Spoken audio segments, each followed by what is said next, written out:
Elon Musk का एक गोल है कि उसको जमीन के नीचे गाड़ियां चलानी है, ट्रैफिक प्रॉब्लम सॉल्व करनी है, या मार्स में जाके कॉलोनीज बनानी है। आपका भी ऐसा कोई गोल है क्या कि ये चीज तो इस देश में बदल ही डालेंगे? मेरा गोल एकदम सिंपल है, साला हिंदुस्तान में टैक्स रेट कम करो, ठीक है। तुम सोच रहे हो कि तुम 30% और 40% रख लोगे किसी की आमदनी का, ठीक है, और उसके अगेंस्ट सरकार तुमको देती है ठेंगा, लिटरली, राइट, कि सामने वाला फिर चोरी नहीं करेगा टैक्स बचाने की, वो होने ही नहीं वाला। I think India is a country where you need to experiment से बॉस 10% या 15% टैक्स रेट है फ्लैट, और सबको टैक्स देना, आप किसी को छोड़ेंगे नहीं, right. You will still end up collecting more tax than you are collecting today by charging 40% marginal rate. So मेरे को तो टैक्स कम करना है इस देश में। मेरे को समझ ही नहीं आता ये 40% का टैक्स रेजिम कैसे चल रहा है। कभी पूछते हैं ना अंबानी का लड़का कहाँ नौकरी करेगा?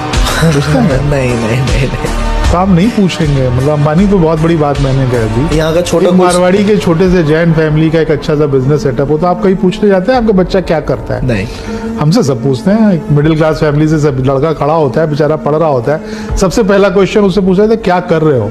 उसको सोचिए कितना उसको जो है वो तीर की तरह वो क्वेश्चन लगता है, पर हम सब पूछते हैं उससे। हर बार वो टेस्ट होता है और फिर वो नौकरी करता है, और उसके बाद उसके बच्चे भी वही टेस्ट से फिर गुजरेंगे समाज के। अगर जो है वो हमारे 3 बच्चे हैं जी, तो एक बच्चा जो है वो बिजनेस के लिए हमको लगाना चाहिए कि चलो ये रिस्क ले।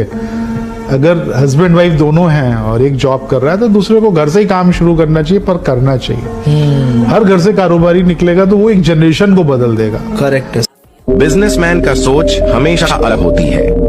एक आम आदमी सोचेगा कि 4 लोग क्या कहेंगे, लोग क्या सोचेंगे, लेकिन एक बिजनेसमैन ये सोचता है कि मैं 4 लोगों को क्या बेच सकता हूँ, मैं उन्हें क्या दे सकता हूँ जिससे मेरी प्रॉफिट हो। यही फर्क होता है एक बिजनेसमैन और आम आदमी में। आज आप 2.5 लाख रुपए कमाते हैं, आपका बच्चा 30,000 से शुरू करेगा, पूरी स्ट्रगल वैसी की वैसी करेगा। अगर आप उद्यमी होते, आपका बच्चा वहां से शुरू करता जहां आपने छोड़ा है, और पूरी एक पीढ़ी की मेहनत आपको एक्स्ट्रा मिलती जो अब नहीं मिलेगी। इसलिए नौकरी अच्छी है, पर नौकरी इतनी अच्छी भी नहीं है कि उसके लिए पागल हो जाना है।